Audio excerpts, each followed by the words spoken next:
Pemirsa, impian membina biduk rumah tangga seorang wanita bernama Putri Damayanti Lubis terpaksa gagal.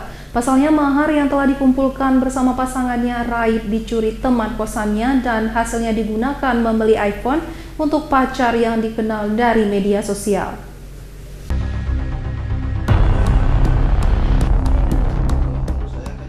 Seorang wanita yang tinggal di kos-kosan di Desa Nesujaya, Kecamatan Baitur Rahman, Kota Banda Aceh, terpaksa harus menelan pil pahit.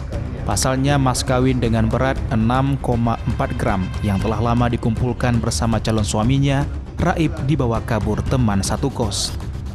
Kejadian hilangnya emas milik Putri baru diketahui pada tanggal 15 Juni lalu.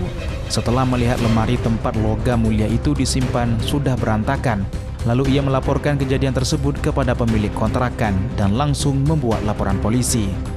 Dari keterangan korban, emas yang diambil pelaku masing-masing kalung 9,9 gram, gelang 9,9 gram, serta cincin 6,6 gram.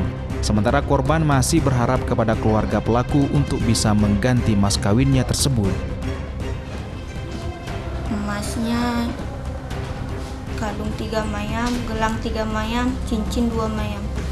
Rencana memang iya, karena itu dan dikumpul dari sebelum jauh hari dari kami rencanain buat berkeluarga, Pak.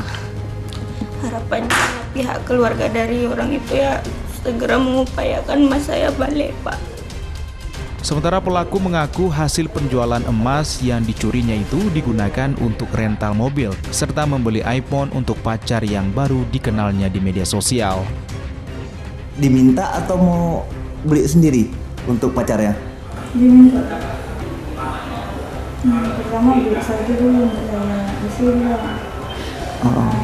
minta lagi satu.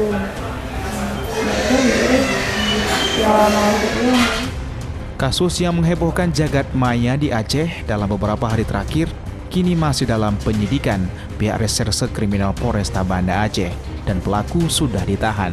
Dari Banda Aceh, Syukri Syarifudin, iNews melaporkan.